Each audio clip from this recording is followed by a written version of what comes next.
Pozdravljeni, poslušate podcast Zgodbe Vala 202, posebno serijo z Kitajske. V 4. epizodi smo zelo aktualni. Naslovili smo jo carinski rekordi, nevarnosti in priložnosti. Moj sogovornik pa je mladi voditelj John Zhao. My name is John Zhao. I'm the director of external relations of CCG. Center za Kitajsko in globalizacijo ima sedež v poslovnem delu Pekinga. You are in the CBD area of Beijing, located in the Chaoyang district. Gre za najbolj mednarodno območje kitajske prestolnice. Tukaj se nahaja večina veleposlaništev in predstavništev mednarodnih organizacij. I think all the international organizations representative also living in Chaoyang. Johnova organizacija ima prostore v 15. nadstropju modernega zasteklenega poslovnega nebotičnika. Zaposlenih imajo več kot 100 raziskovalcev in uslužbencev. Tajnica nas je odpeljala v poseben studio. Postavili so ga zaradi številnih izjav in intervjujev, ki jih dajo predstavniki te v tujini mnenjsko najbolj prisotne kitajske organizacije. I think maybe the most important, most international think tank. Gre načeloma za nevladno organizacijo, a ustanovitelj Henry Wang ima tesne povezave z vlado. Pripravljajo različne dogodke in gostijo ugledne tuje voditelje, na primer nekdanjo ameriško državno sekretarko Condoleezza Rice in nekdanjega senatorja Johna Kerryja. Set our headquarters in Chaoyang. Lani je sedež centra v Pekingu obiskala tudi slovenska vladna delegacija na čelu z zunanjo ministrico Tanjo Fajon. Predstavniki centra se redno udeležujejo Blejskega strateškega foruma. I have been to the Bled Strategic Forums. Zadnjega Blejskega foruma se je v imenu vodilnega kitajskega think tanka udeležil prav moj sogovornik, ki je kajpada navdušen nad Slovenijo. I think show the soft power of the Slovenia. V Pekingu smo se v živo pogovarjali prav v času inauguracije Donalda Trumpa. Takrat je že bilo pričakovati carine, a ni bilo jasno, kaj se bo v resnici zgodilo. Nihče pa si ni upal napovedati, da bo ameriški predsednik carinsko vojno s Kitajsko zapeljal tako rekoč v znanstveno-fantastične višave. John Zhao je bil konec januarja še kar optimističen. So it definitely will bring pressure to China. Pritiski na Kitajsko so pričakovani. Johnova ekipa v 15. nadstropju pekinškega nebotičnika podrobno spremlja in analizira dogajanje. Actually, Trump gave very positive signals to China. Če je Trump na začetku mandata Kitajski poslal tudi pozitivne signale, po telefonu se je namreč slišal s predsednikom Xi Jinpingom in izjavil, da je pripravljen obiskati Kitajsko v 100 dneh, pa je zdaj več kot jasno, da se državi v hudi trgovinski vojni. His second term is will be harder for China. Vsekakor je Trumpov drugi mandat, tako kot za cel svet, veliko težji tudi ali predvsem za Kitajsko. Trumpovo licitiranje s carinami bi bilo smešno, če ne bi bilo resnično. Kitajsko sporočilo pa je jasno. Nikakor ne bodo sprejeli izsiljevalske narave Združenih držav Amerike. So China's leadership mind is clear right now. Z Johnom Zhaom sva ostala v stikih, zato sem ga na dan, ko je Trump uvedel kar 125% carine, na daljavo zaprosil za dodaten komentar aktualnega dogajanja. Ob snemanju te epizode so sicer carine narasle že na 145%. The tariff add on the world will make American wealthy again. Kitajski analitik je izpostavil Trumpov dan osvoboditve, ob katerem je ta dejal, da bo Ameriko napravil ponovno bogato.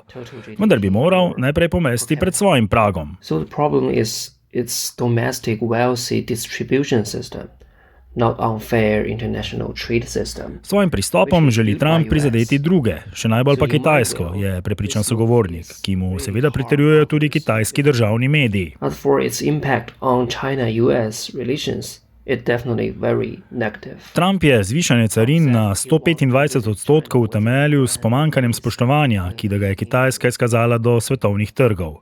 Hkrati je pokroviteljsko dodal, da je Xi Jinping pameten človek, da je njegov prijatelj in da bodo na koncu dosegli dogovor. Mimogrede, da so Kitajci spretni pogajalci in da bi se navkljub javno nepremostljivim oviram lahko dogovorili s Trumpom, izpostavlja tudi dopisnica tednika Newsweek iz Pekinga Melinda Liu. Pogovor z njo lahko tudi najdete v naši seriji podcasta Zgodbe z Kitajske. So China's leadership mind is clear right now. Uradni Peking ostaja pri mirni retoriki.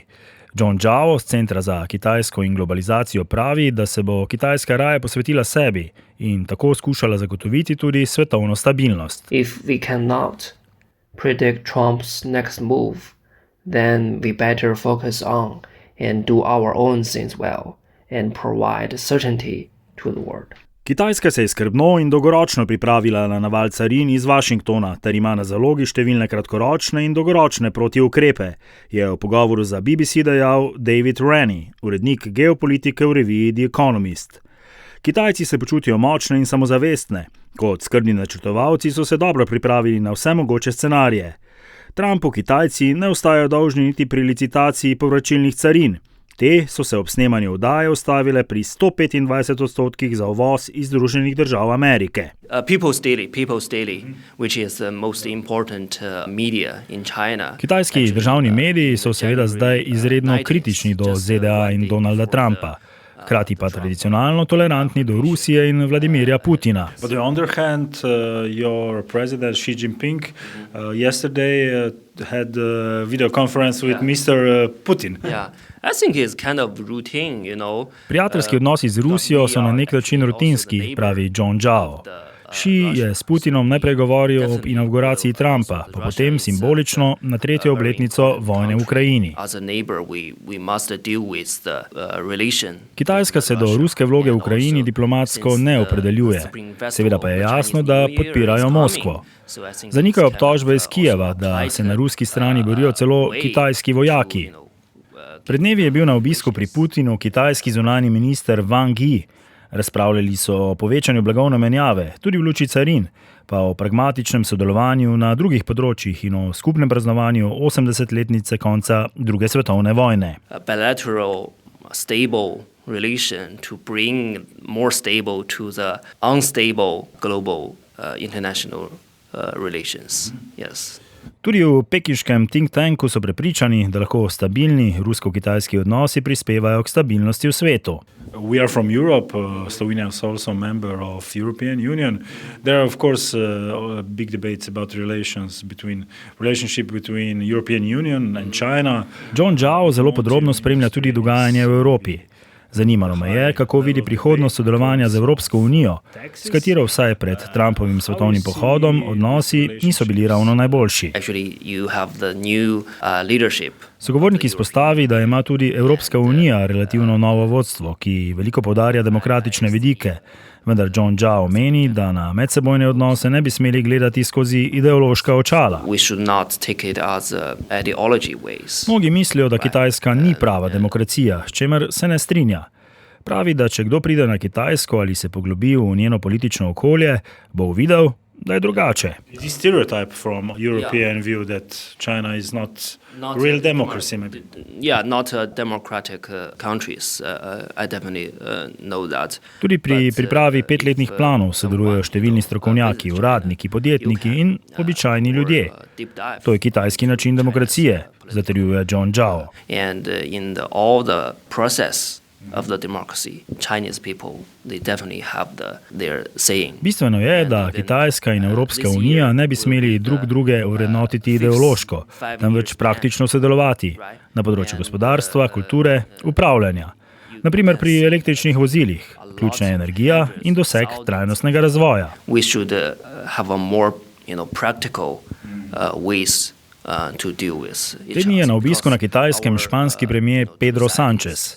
Gre za prvega visokega evropskega politika, ki ga je po uvedbi carin sprejel kitajski predsednik. Španija bi lahko bila posrednica med Kitajsko in Evropsko unijo. Obe strani bosta nedvomno potrebovali nove dogovore v času Trumpove carinske kavbojke. Yeah.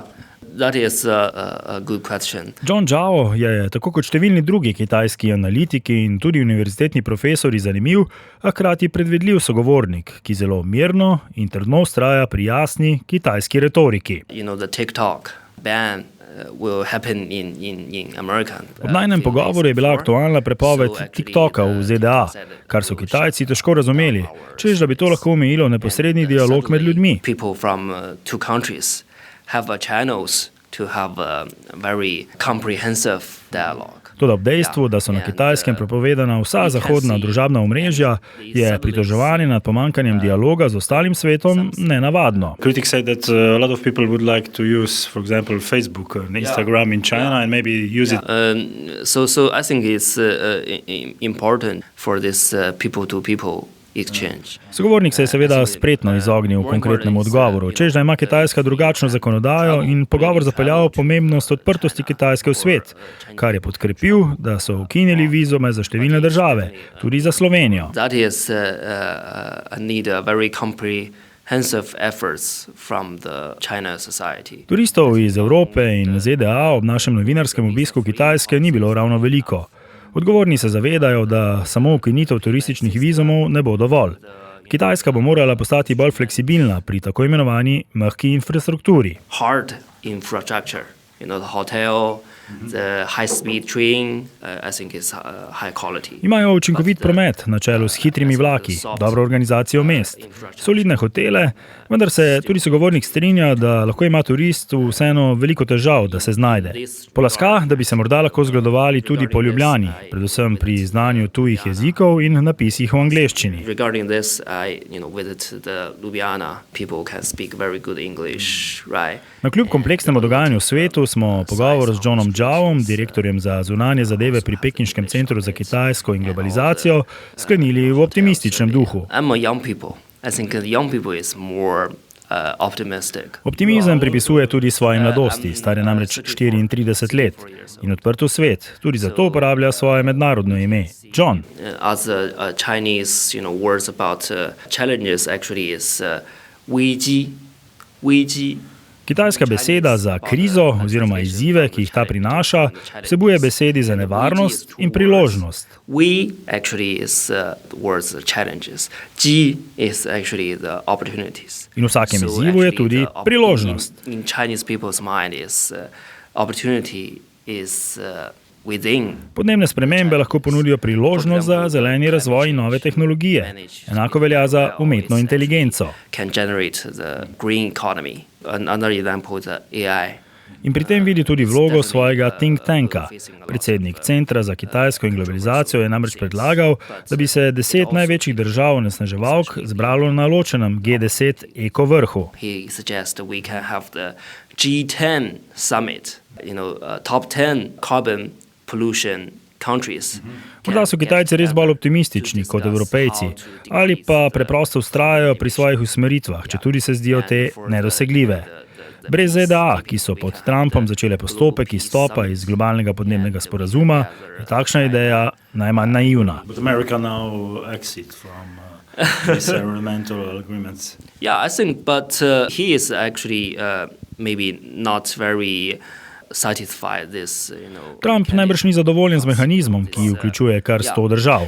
More than 100 countries to negotiate. Trump ima rad bolj učinkovite rešitve, zato je tudi pooblastil Elona Muska za preurejanje učinkovitosti javnega sektorja. Let the Elon Musk to have a new department to lead the efficiency department. It's maybe interesting that everyone mentioned Elon Musk. Tudi mladega voditelja Johna sem vprašal, zakaj ima ali je vsaj imel Elon Musk na Kitajskem tako visok ugled. Nenazadnje je eden izmed ideologov ameriške administracije, ki skuša Peking stisniti v kot. He actually built his most efficiency factory in Shanghai in China. Musk je učinkovit. V Šanghaju je zgradil tovarno, ki je rešila Teslo. He's a really smart guy. Je pameten človek in pomembna figura ameriške politike. American US policy making circle. Elon Musk ima industrijo v obeh državah in razume prednosti in slabosti tako Kitajske kot ZDA. Zato lahko pomaga pri iskanju ravnotežja, je prepričan sogovornik. He can make a good match, to use the China's advantage to surpass the Americans' disadvantage. Tako je John Zhao razmišljal konec januarja letos, torej še pred konkretizacijo Trumpovih carin in trgovinsko vojno. Vseeno se zdi, da je za masko carinskega licitiranja dogovor med ZDA in Kitajsko vendarle mogoč. Politiki in ideologi na obeh straneh imajo dovolj pragmatične cilje, da verjetno ne bodo vztrajali v neskončnost. Telefoni so prižgani, vrata so odprta. Great, thank you very much for really nice talk. Thank you. Yeah. Thank you.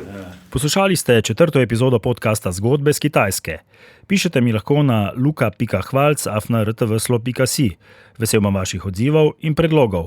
Podcast Zgodbe lahko tudi ocenite in se nanj naročite v vseh aplikacijah.